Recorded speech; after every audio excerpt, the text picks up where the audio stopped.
Welcome to Northern Business Leaders in association with Deloitte, the Accounting and Business Services organisation. Today we're talking with Rob Theakston, who's the MD of Masham-based Black Sheep Brewery in North Yorkshire. Rob, welcome to the podcast. Now, we're in the visitor centre, which is a thriving heart of this small market town of Masham.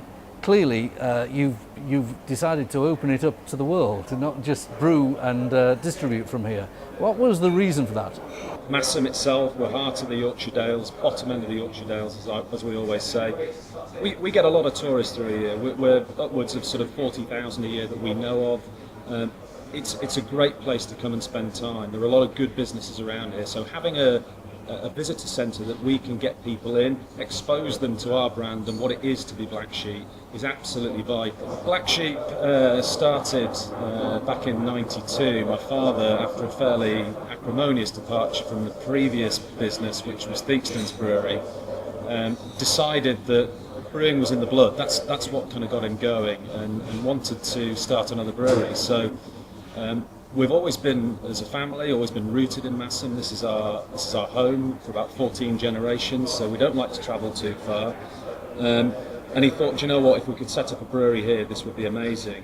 This building was available, managed to buy it, and went about setting up Black Sheep in the heart of Masham, which again is very dear to our hearts as a community and somewhere we're very fond of. So the business was sort of set up '92, really pulling together kit, equipment, plant from finished defunct breweries around the country, pulled it together and created Black Sheep.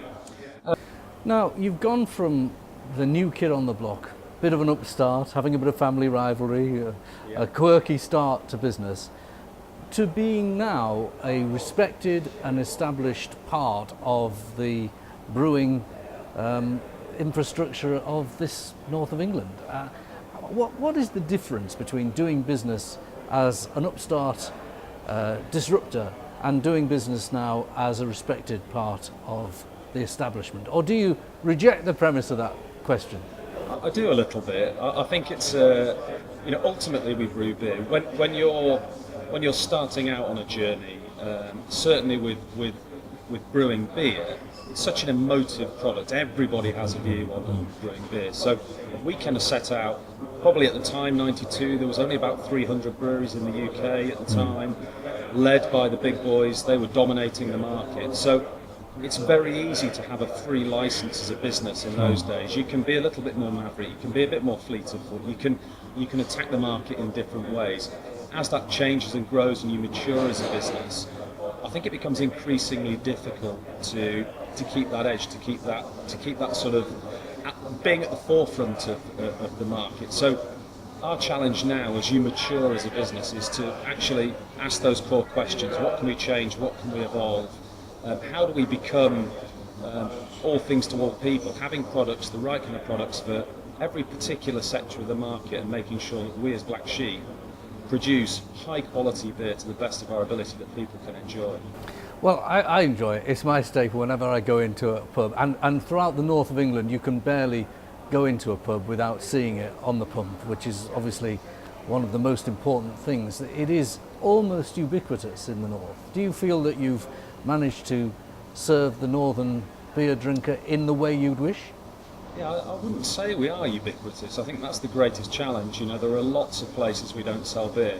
I think the challenge for a business like ours is that word ubiquitous is sometimes perceived as negative. You're very popular. Oh, it's everywhere. Oh, I'm not going to try your beer because I've tried it a million times before. Actually, we're not everywhere, and our challenge really is to make sure that we cement ourselves as a solid Yorkshire brewing business that has the opportunity to sell beer to as many people as we can, but in a multitude of varieties, not just straight best bitter or the more traditional beer styles. We have to kind of push that out there. So not being boring, not being bland is very much part of the DNA of Black Sheep. So I would say we try to make sure that we do everything we can to push our products out there to people so that it doesn't feel ubiquitous. Yeah. Well, we'll talk in a minute about ways you're tackling that, because there are some products that are really a big surprise that you wouldn't expect black sheep to brew.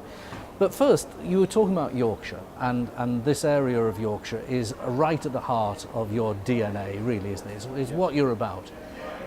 Even the ownership of the business is Yorkshire through and through. So talk about how you feel about Yorkshire and how you've actually applied those feelings to how you do trade, from ownership to distribution and products. Yeah, it's an absolute anchor point. I'm kind of born and raised in Yorkshire. The business was founded and built out of, generations of Yorkshire life, and I think, expressing that is quite difficult in terms of, what does Yorkshire mean? I think it's such a strong county now. I think with the activity that's gone on to raise the profile of Yorkshire, whether that is cycling or, other activities that kind of really add to the mystique of being from Yorkshire, it's something that we're absolutely grounded in. Even our fermentation style that we use, it was invented by a Yorkshireman, the Yorkshire Square fermentation style.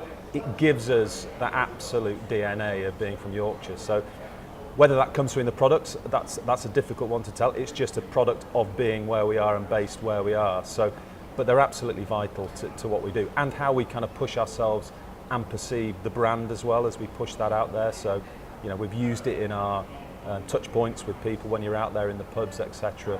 And obviously, we're supplying licensees and pubs in Yorkshire. Having Yorkshire brands and being local is absolutely key to what we do. So there's some big Yorkshire things you aligned yourself with. When the Grand Depart, the Tour de France, came to Yorkshire, this was a very big moment in Yorkshire's modern history, and you were there. Yeah, I mean, we were. It came through Massam. The race itself came through Massam. I think nobody could have expected the impact that something like that cycle race could have on a region. I mean, the spin out that we get from tourism and the positivity that brings is absolutely incredible. We are an industry that produces beer, which is inherently drunk in social environments, so lends itself to sporting events, to activities that go on within, and are absolutely essential to what we do. So having an association with those types of events is absolutely vital. It cements our position really as a Yorkshire brand. Well, let's talk about the brand and its development, the things you were alluding to earlier. It was an unusual thing to see this brewery, beloved of real ale enthusiasts, produce a lager. Why did you do it, and what's been the result? I don't think it's unusual. I think we make beer. I mean, that's what we do as a brewery. Different styles of beer is probably the challenge, and that's the subset. It's very logical. Our business was built on traditional beers, traditional ales. Actually, producing something like a lager is a natural progression for us. We're seeing that it's a category that's still one of the largest beer categories in the country at the moment. That's just a simple fact. If we didn't produce one, we would be precluding ourselves from the largest sector of the market from selling any kind of beer. I think there's a move certainly within the lager scene. It's dominated by the big guys.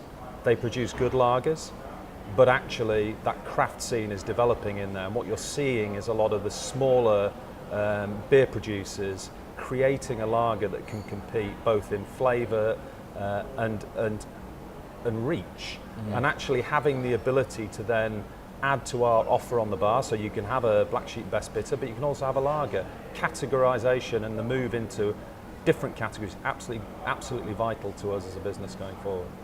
And then the other parts of the business that are not about the actual brewing are about how you get that product to market. You can buy it in supermarkets, you can buy it in pubs, but you're beginning to own pubs as well.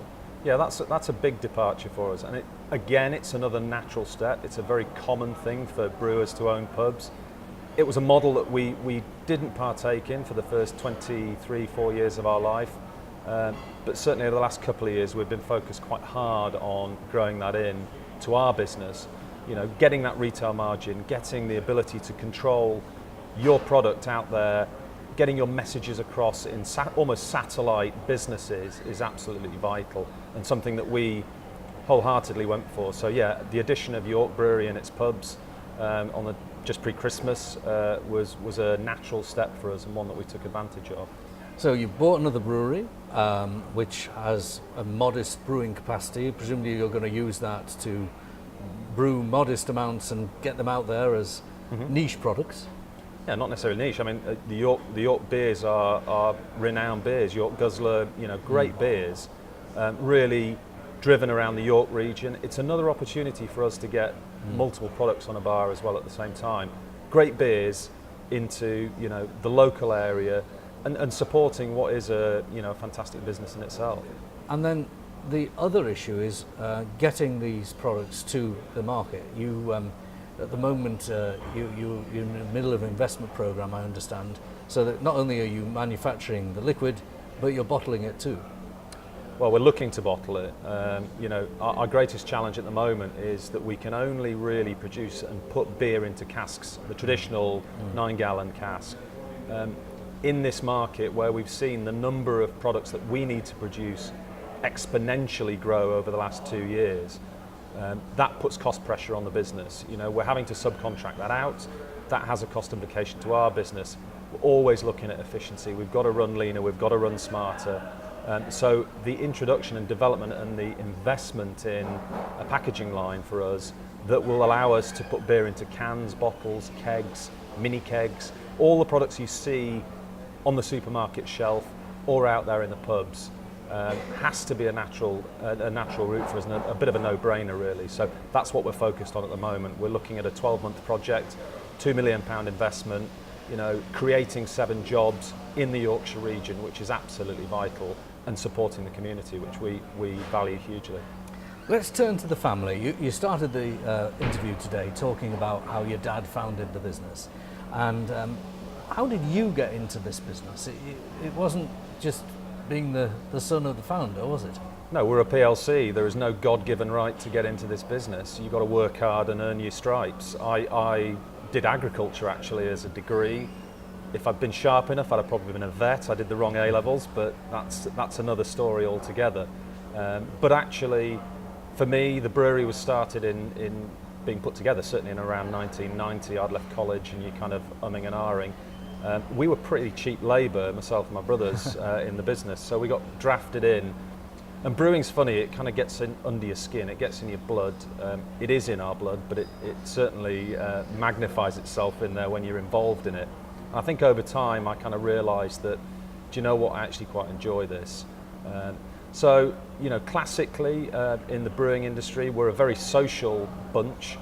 We talk to other breweries. We're not an Apple and a Microsoft. We will share information. We will talk to each other.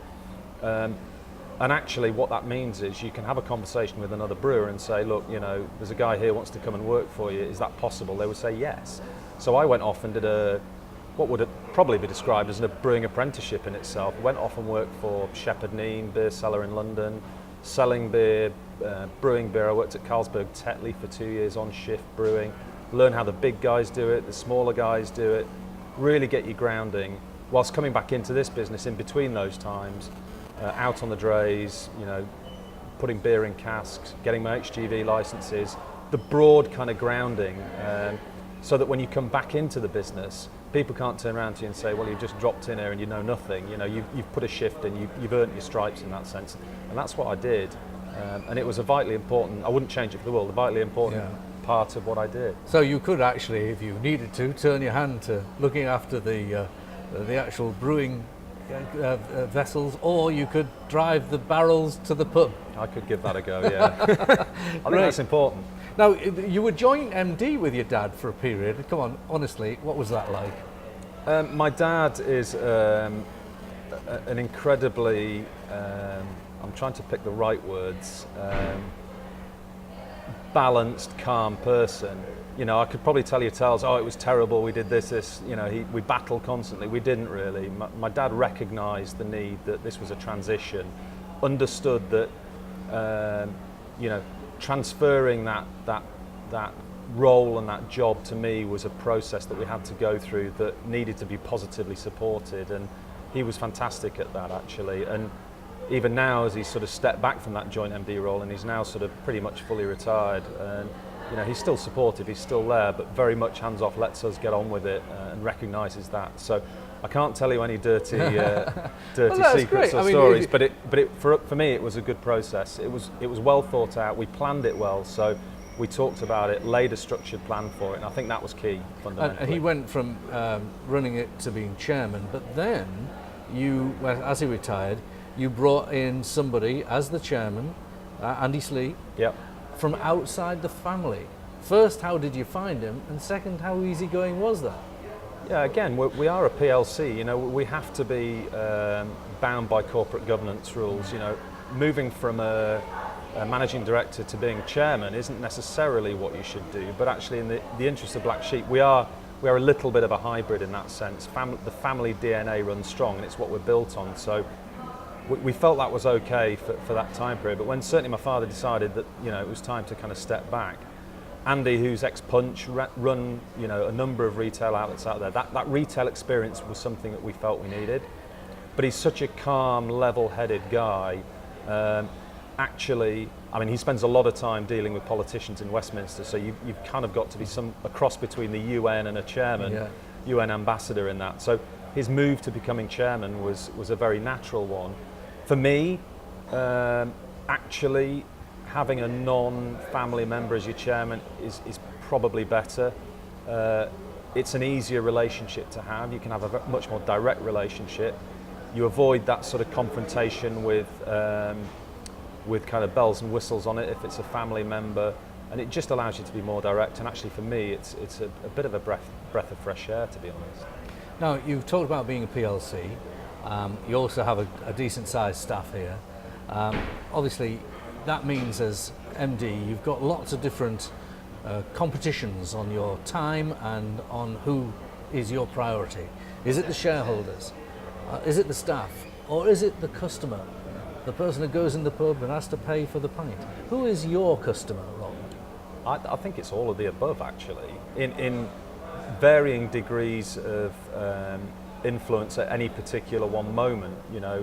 Shareholders, absolutely, we're protecting their investment. We want to drive this investment forward that they've spent their hard-earned putting into and making work. So 100% want the business to succeed in that.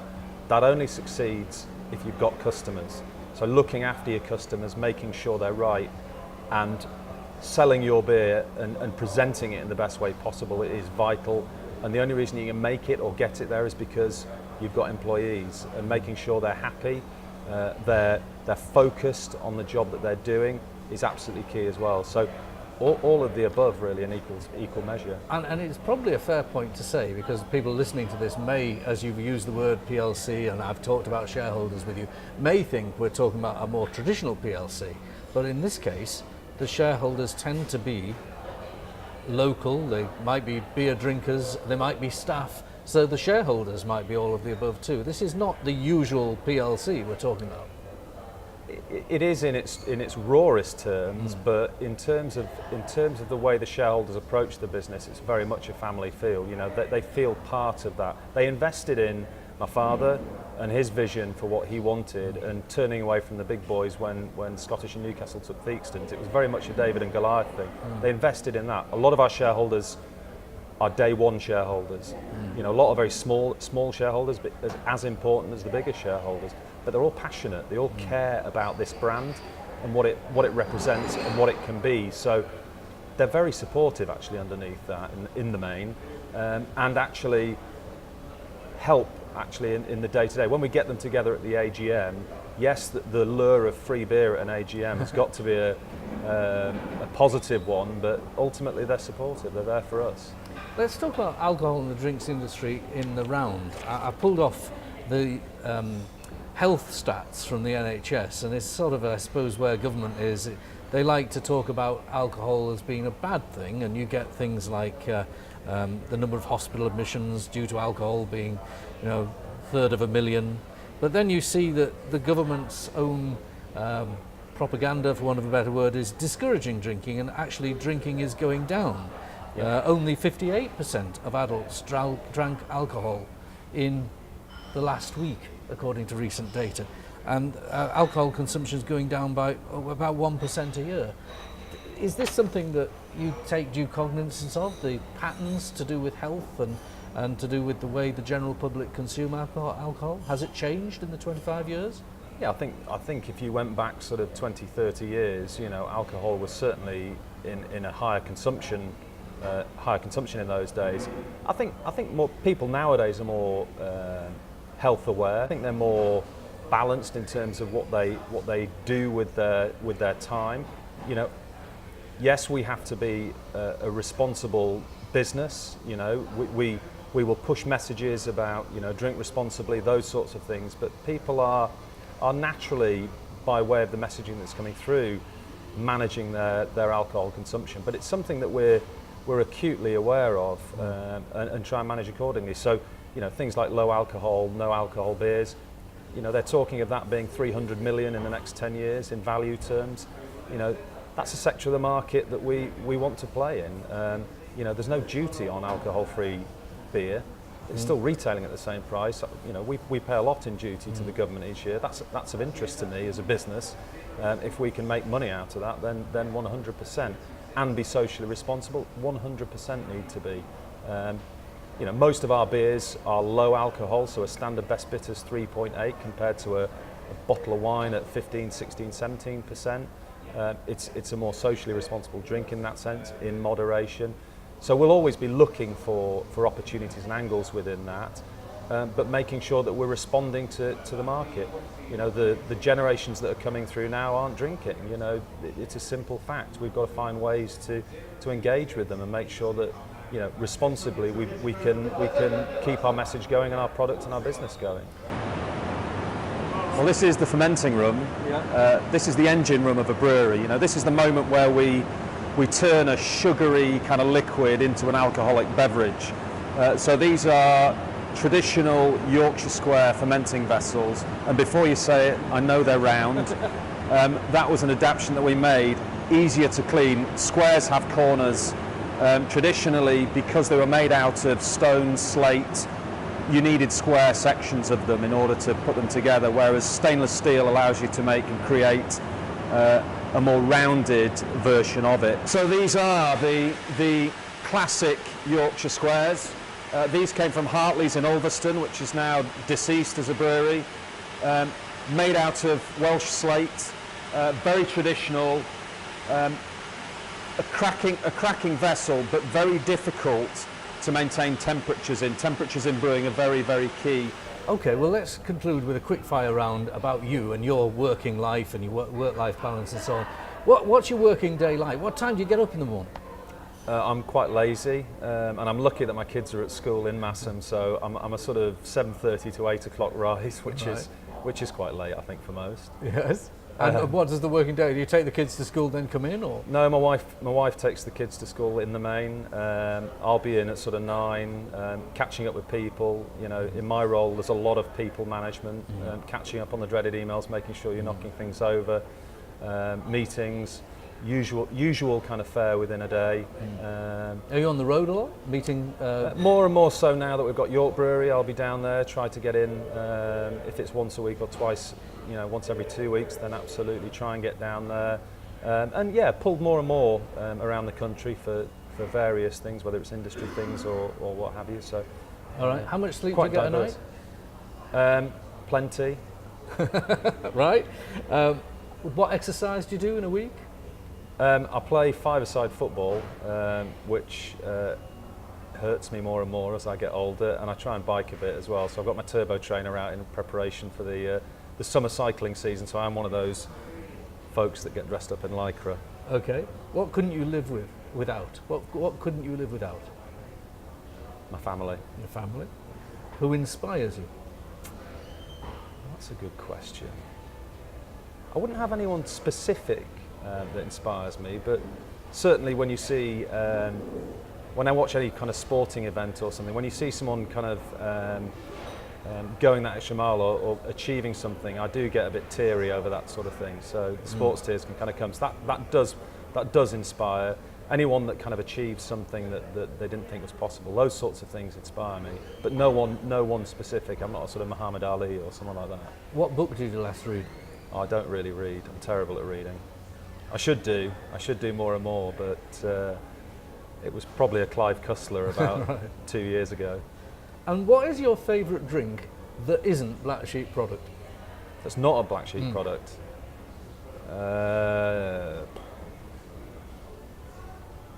Beer or non-beer? Well, it's an open question. If it was beer, they'd hate me for saying it, but probably Timothy Taylor's. Landlord is a bloody good pint of beer. Can't fault that. But I don't mind a drop of wine occasionally. So yeah, it'd probably be a glass of wine. I'd go for Yorkshire tea. You could do. But a pint of Black Sheep You see, would beat it. my other problem is I've given up caffeine, so Ah. I'd have to go for a decaf, and it's not quite the same. Not quite the same. It's not quite the same. And the logical final question, what is your favourite Black Sheep product? I'd have to instantly go for Black Sheep Ale, just as an all-rounder. I think it's a strong ale. In terms of it was a traditionally you'd have a best bitter, but there was almost like a strong best bitter. I just think it's a great all-rounder. It's available in the supermarket. It's just a fantastic beer, and it's one of our original. It was one of the first ones we did. Rob Theakston, thank you very much for being a Northern business leader. Thank you. Absolute pleasure.